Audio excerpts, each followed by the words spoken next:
Shalom au peuple de Dieu. Je suis le révérend docteur eschatologue Ricky Méviane et je vous entretiens cet après-midi sur le caractère eschatologique de la présidentielle qui aura lieu le mardi 3 novembre 2020 aux États-Unis. Et notre thématique est qui l'emportera et pourquoi. Il y a 4 ans déjà, le 8 novembre 2016, il y avait une élection aux États-Unis, l'élection entre Donald Trump et Madame Hillary Clinton. Et nous avions déjà annoncé à cette époque, par l'Esprit de Dieu, qui serait le vainqueur. Pour ce faire, nous avions travaillé avec ce que nous appelons les parachutes, qui est le pluriel du paracha, c'est-à-dire la portion des Écritures de la Bible hébraïque que l'on lit chaque semaine, chaque Shabbat, dans la communauté juive, dans le monde. Il faut savoir que les 5 livres de Moïse qu'on appelle le Pentateuque, la Torah, ces sections divisées en sections, il y en a 54 en tout, et donc ces parachutes ont souvent un caractère prédictionnel, prophétique. Et à ce titre, nous avons voulu donc lire la paracha qui couvrait le 8 novembre 2016 pour savoir qui devait l'emporter, parce que ces parachutes souvent ont un caractère prophétique qui concerne la vie d'Israël, des nations, de l'Église et du monde. Le 8 novembre 2016, l'élection qui devait se passer, qui avait eu lieu, était couverte par la 13e paracha qui s'intitule Shemot, qui va de Exode chapitre 1, verset 1, jusqu'à Exode 6, verset 1. Et comme nous avons lu cette paracha, nous étions arrivés à Exode 1, 8, ce verset qui dit que il se leva un nouveau roi en Égypte qui n'avait pas connu Joseph. On ne parlait pas du nouvel reine, mais du nouveau roi. C'est ainsi que nous avons à l'époque annoncé la future victoire de M. Donald Trump, malgré tous les sondages qui donnaient la candidate du Parti démocrate gagnante. Parce qu'on avait dit qu'un nouveau roi s'était élevé, qu'il n'avait pas connu Joseph. Nous avions donc estimé que, puisqu'il y avait un homme et une femme qui postulaient, on nous a parlé d'un nouveau roi. On s'est donc dit, malgré les sondages, M. Trump serait élu, ce qui s'est effectivement passé. Pour l'année 2020, alors que l'élection aura lieu le 3 novembre, donc la paracha qui aura lieu, qui sera lue et qui va couvrir cette période du 3 novembre, parce que la paracha que l'on lit, c'est celle qui précède l'événement, ce sera donc la paracha du 31 octobre, c'est-à-dire la 3e paracha, qui s'intitule l'Era, et qui va de Genèse 12, verset 1, à Genèse 17, verset 27. Et quand nous avons lu cette paracha, nous avons trouvé en gros 4 points centraux que nous allons décliner ici, pour nous permettre de savoir qui de M.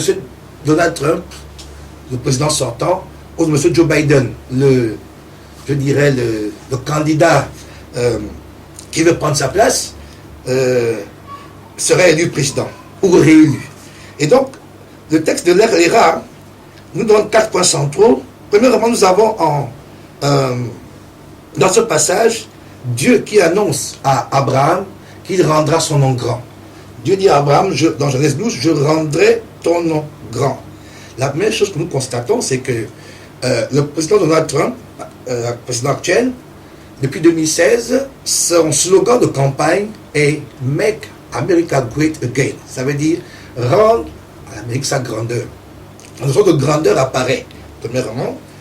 Ensuite, cette année-ci, en 2020, il a gardé plus ou moins le même slogan en disant « Non plus make, mais keep America Great », c'est-à-dire garder l'Amérique ou qu'elle demeure dans la grandeur. Et Dieu dit qu'il rendrait le nom d'Abraham grand. Et par analogie, nous constatons que la grandeur est notée dans le slogan de campagne du président Donald Trump. Il faut aussi savoir que par rapport à lui-même, le président Trump, son nom dans la Bible anglaise, la version anglaise qu'on appelle la New King James, son nom apparaît dans 2 versets. Parce que 2 versets qui sont 1 Corinthiens 15, 52, que je vais d'abord lire en français. Dans la version française, la du second, il nous est dit que en un instant, en un clin d'œil, à la dernière trompette, la trompette sonnera. À la dernière trompette, la trompette sonnera. Et dans la version anglaise, vous savez qu'en anglais, le mot trompette, ça se traduit trompette, tout simplement. Mais dans la version anglaise, au lieu de dire à la dernière trompette, la trompette sonnera, il devait donc dire at the last trumpet shall sound. Ils ont dit at the last trump, the trumpet shall sound. Donc, en fait, le mot trompette, d'abord ici, a été d'abord écrit en abrégé, T-R-U-M-P, c'est-à-dire le nom du président. Et ensuite, on dit la dernière trompette. De sorte que si on parle de dernière trompette, c'est comme si on veut nous annoncer qu'il y avait d'abord une ou certaines avant, et que, parce que si c'était la seule trompette, on aurait dit la trompette. Mais comme on dit à la dernière trompette, donc il y a une avant. Ça veut donc dire qu'au minimum, il y a 2 sons de trompette, qu'on peut signifier 2 mandats. Parce que surtout que le nom Trump apparaît dans ce passage en anglais. On devait se dire tranquillement at the last trumpet shall sound, mais on dit at the last trump, T-R-U-M-P. Ce nom qui est dans cette Bible-là est donc quelque part rendu grand. Dans 1 Corinthiens 15, 52, dans la Bible en anglais, son nom apparaît. Mais également, deuxième passage où son nom apparaît, c'est 1 Thessaloniciens 4, verset 16, où il nous est dit simplement en français, car le Seigneur lui-même a un signal donné à la voix d'un archange et au son de la trompette de Dieu. Et dans la version anglaise, il est dit at the sound of the trump of God. On n'a pas dit trumpet of God, mais trump of God, T-R-U-M-P. Et donc, il est là, monsieur le président, comme la trompette de Dieu. Vous avez déjà commencé à comprendre ce qui se passe. Et aujourd'hui, il faut également savoir qu'en disant, je rendais tout le monde grand, que l'élection américaine, elle est au suffrage universel indirect. Donc, ce n'est pas un vote comme au suffrage universel direct, où c'est un homme, une voix. Là-bas, ils ont un système différent, c'est que ce ne sont pas les votants qui vous élisent, mais ce sont les grands électeurs, ton nom sera rendu grand, à dire, un État, selon la proportion de sa population, peut donner 50 grands électeurs, ou bien donner 2 ou 3. Et donc, en 2016, le vote populaire a été gagné par Mme Clinton, mais avec 65 millions de voix. Mais le vote des grands électeurs a été gagné par M. Trump, qui avait gagné les bons États. Il y a des États qui gagnent, qui peuvent donner directement 25 grands électeurs, ou d'autres 50, et d'autres 1 ou 2 ou 3. Et donc, le président Trump avait réussi à gagner les États les plus importants avec les plus grands électeurs, et il a donc battu Mme Clinton. Et donc, ce sont les grands électeurs. Je rendais ton nom grand, la dimension de grandeur apparaît encore dans cette affaire, et nous croyons donc ici que, à cet instant précis, le nom apparaissant au niveau de la grandeur, c'est comme si Dieu nous annonce que la trompette va sonner une dernière fois, comme pour un deuxième mandat. Vous avez compris que nous annonçons qu'il va être réélu, le président Trump. Si nous tenons seulement compte de ces éléments-là. Le deuxième point qui ressort ici, c'est qu'en Genèse chapitre 13, versets 7 à 9, il nous a dit qu'il y a eu querelle entre Abraham et son neveu, son fils Lot. Il y a eu querelle entre leurs bergers. Et le père, Abraham a dit à son fils, il ne faut pas qu'il y ait de querelle. Nous sommes frères, parce qu'en vérité, c'est Lot, le fils de son frère, donc son neveu. Et il a dit à Lot de regarder le pays et de prendre la partie qui lui convient afin qu'il se sépare dans la paix. C'est ainsi que Lot a choisi l'Orient. Mais l'Orient, c'est la partie Est. L'Orient, c'est l'Est. Donc, cela veut dire par conséquent qu'en vérité, que quand on parle de querelle et séparation, nous annonçons qu'il y aura des émeutes. Il y aura des émeutes après le résultat des élections présidentielles. Il va y avoir des émeutes. Le pays sera plus que jamais divisé. Et vraiment, cette séparation, et du fait que Lot ait choisi l'Orient, l'Est, ça veut dire que la côte Est, les plus grandes villes de la côte Est des États-Unis, c'est-à-dire New York, Boston, etc., voire Washington, seront sûrement contre le président Trump pour l'élection. Mais malgré cela, quand Dieu est resté avec Abraham, après le départ de Lot, Dieu a dit à Abraham ceci. bien que l'autre ait pris l'Orient, lève les yeux, regarde, je te donne à toi le nord, le sud, l'ouest, mais aussi l'Orient.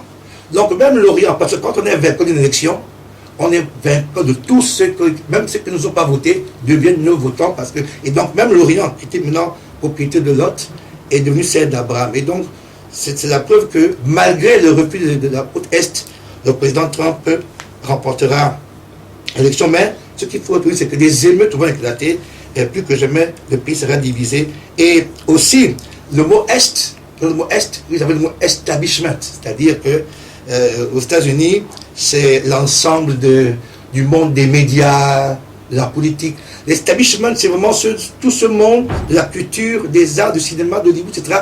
Tous ces gens qui sont contre le président Trump, qui ne veulent pas de lui, mais malgré ça, le président remportera la victoire. Le quatrième point que nous avons retenu, le troisième point que nous avons retenu, c'est qu'il nous a dit en Genèse 14-17 qu'Abraham a été vainqueur de plusieurs rois. Il y a eu une guerre, on avait pris son fils et Abraham est parti faire la guerre sur leur territoire eux. Et donc, il est sorti vainqueur. Ça veut donc dire que nous pouvons donc dire ici que le président sera vainqueur dans des villes adverses où les gouverneurs, c'est-à-dire les rois, seront des gouverneurs du parti adverse. C'est-à-dire il y a des villes démocrates, donc, dans les gouverneurs et démocrates, on aurait pu penser que ces villes donneraient leur voix aux candidats démocrates, mais le président Trump va remporter certaines villes, et ça va surprendre le monde, certaines villes qui sont des villes dites démocrates. Et en dernier ressort, il y a la rencontre entre Abraham et Melchisédek, qui est le roi de Salem. C'est la rencontre donc avec le roi de Salem, c'est-à-dire le mystère du président Trump, juste après sa victoire, il va réitérer l'alliance avec Jérusalem, selon ce qui s'est passé le 6 décembre 2017, où il a annoncé que Jérusalem devenait la capitale éternelle et indivisible d'Israël, reconnue par les États-Unis, avec transfert de leur ambassade de Tel Aviv à Jérusalem. Nous voulons terminer en disant deux choses. Parce que juste après l'élection, nous ferons une deuxième vidéo pour dire, maintenant qu'il a remporté, qu'est-ce que cette victoire signifie sur le plan de la prophétie, sur le plan eschatologique, parce qu'il y a des événements qui vont se passer juste après. On aura le temps d'en reparler. Mais nous voulons d'abord dire que pourquoi le 6 décembre a eu lieu. 6 décembre 2017. Premièrement, c'est parce que, en Actes des Apôtres, chapitre 1, verset 10 à 11, il faut dire que quand Yeshua monte au ciel devant les disciples, qui restent là à regarder son départ, les anges leur ont dit, pourquoi restez-vous là à regarder le Seigneur? De la même manière qu'il est monté, et tout ce qui va aussi revenir. Donc, c'est non seulement la manière, c'est vrai, mais aussi le statut de la ville au moment où Jésus monte est entre les Juifs, entre les mains des Juifs, pardon. Donc, aujourd'hui, il y a une spéculation qui fait que, depuis longtemps, la ville a été rendue internationale par l'ONU. Elle a une partie Est qui est la partie arabe, la partie Ouest qui est la partie juive. La ville est divisée en deux. On veut en faire une capitale des deux États, etc. Mais quand Christ est monté au ciel, cette ville était la capitale d'Israël. Donc, il faut qu'elle soit ainsi quand il va revenir. De sorte que, quand Christ revient, on ne peut plus perdre une capitale d'un côté arabe, d'un côté juif. Donc, quand le président Donald Trump, qui s'appelle la trompette de l'Éternel, vient et dit, le 6 décembre 2017, qu'il reconnaît maintenant Jérusalem comme capitale d'Israël, il est en train de dire à Jésus, maintenant tu peux venir, parce qu'en vérité, la ville a retrouvé le statut qui était le sien il y a 2000 ans, quand tu es monté au ciel. Là, c'est Acte 1, verset 10 à 11. Il y a aussi Zacharie 14, 3 à 4. Dans ce passage, Zacharie 14, 3 à 4, il nous est dit que quand Christ reviendra, ses pieds se poseront sur la montagne des Oliviers. Or, cette partie de la ville, aujourd'hui, les autres monts Oliviers, est dans la partie dite arabe, la partie est de la ville. Donc, elle n'est pour l'instant, même si Christ revient, il ne peut pas revenir aux monts Oliviers dans la partie arabe, tel que c'est le cas aujourd'hui. Il faut qu'il revienne dans cette partie redevenue totalement et bibliquement et prophétiquement, eschatologiquement juive. Et ça, c'est ce qui doit se passer. Et donc, cette annonce-là a un caractère, mais tout à fait extraordinaire. Et, bien sûr, dernier point que nous voulons citer ici, c'est que depuis quelques jours, nous constatons, quelques dans 2 mois, 3 mois, quelques jours en particulier, nous constatons que le président Trump est en train d'établir ce qu'on appelle la paix d'Abraham, c'est-à-dire la paix entre les Émirats arabes unis, le Bahreïn, le Soudan, et bien avant il y a eu l'Égypte, Jordanie. Donc Israël est en train de faire la paix avec les pays alentours pour préparer la bataille de Gog. Parce que l'une des choses que Dieu dira à Gog, presque Magog, et il va attaquer Israël, en Ézéchiel 38, c'est qu'il dit, et je vais quand même le lire pour qu'on termine, Ézéchiel 38, c'est le dernier point, Ézéchiel 38, verset 8, on va lire la parole de Dieu. Alors, dans ce passage, permettez-moi de retrouver le passage. Alors, cette paix qu'il a, le président Trump l'a fait, mais quand les démocrates vont prendre le pouvoir dans 4 ans, ils vont tout détricoter, et je vous assure que ce sera le début d'une autre dispensation, parce qu'on ira vers la paix. Alors, il est dit, Ézéchiel 38, verset 8, Dieu dit à cet homme, Gog, presque Magog, après bien des jours, tu seras à leur tête, à la tête de nation qu'on appelle la Perse, c'est-à-dire l'Iran actuel. Le plus grand ennemi d'Israël, c'est la Perse aujourd'hui. La Perse, l'Éthiopie en tant que nation éthiopienne, mais aussi en tant que représentant d'Afrique noire, beaucoup de pays d'Afrique noire aujourd'hui vont faire la paix parce que le Gog, presque Magog, en fait, c'est la Russie qui va attaquer Israël. Et aujourd'hui, on voit que les Russes sont en train de se positionner au niveau de l'Afrique. Ils ont eu récemment, l'année dernière, en octobre 2019, la rencontre de Sochi, la conférence Russie-Afrique. Donc il y a l'Éthiopie en tant que nation, mais aussi en tant qu'Afrique noire, l'Iran, la Perse, la Libye. Et il dit, après bien des jours, tu seras à leur tête de ces nations et tu marcheras contre le pays dont les habitants échappaient à l'épée, donc échappaient à la Shoah, et auront été rassemblés dans plusieurs peuples, donc ils ont fait la Lia. Et sur les montagnes d'Israël, longtemps désert. Les montagnes d'Israël, c'est la Judée-Samarie qu'on appelle Cisjordanie. Ils sont revenus. On dit retirés du milieu des peuples. Ils seront en sécurité dans leur demeure, ce qui n'est pas le cas pour l'instant. Et tu monteras, tu t'avanceras. Et il dit, verset 11 pour terminer, tu diras, je monterai contre un pays ouvert, ce qui n'est pas le cas aujourd'hui, un pays ouvert, sur des hommes, je fondais sur des hommes tranquilles, en sécurité dans leur demeure, tous dans des habitations, sans murailles, n'ayant ni verrou ni porte. Ce n'est pas encore le cas, mais ayant fait la paix après, avec toutes ces nations alentours, arabes, hostiles au départ, après 70-75 ans de guerre absolue, les Juifs vont vouloir respirer et vont se sentir dans une sorte de paix et de liberté. Mais c'est à ce moment précis, et ayant perdu la vigilance, que Gog va fondre sur eux. C'est pour bientôt. Pour l'instant, c'est la paix que le président Trump est en train d'installer avec les pays alentours pour que Israël soit dans la paix également, et les Juifs vont être reconnaissants envers cet homme, sauf que dès qu'il va partir, bien entendu, les démocrates qui viendront après lui vont tout détricoter, et quand Gog va attaquer Israël, qui va remporter la victoire, mais au prix de très grandes pertes, ils vont se dire, notre allié historique n'est pas que nous, qu'est-ce qu'il faut faire? Ben, ils auront fait la paix, parce qu'ils auront perdu notre guerre, ils auront fait la paix avec l'homme qui s'appelle l'Antichrist, et cette paix-là sera le déclencheur de la grande tribulation qui va s'achever par la bataille d'Armageddon. Armageddon va s'achever aussi par le retour du Messie d'Israël, Yeshua, dans lesquels se poseront sur le monde olivier. Donc le président Trump a déjà dit que la vie doit redevenir totalement juive. Donc ces choses, on en reparlera juste après l'élection. Nous croyons donc que le président Trump sera réélu, nous le disons aujourd'hui, et nous croyons que cette élection sera un signe, parce que aussi, en dehors de ce signe, il y a aussi la prophétie des papes qui nous annonce que des choses graves vont se passer en 2027 au niveau du Vatican, au niveau de Rome, et toutes ces choses nous seront présentées juste après l'élection du président Trump. Soyez bénis et soyez féconds. Baruch Hashem.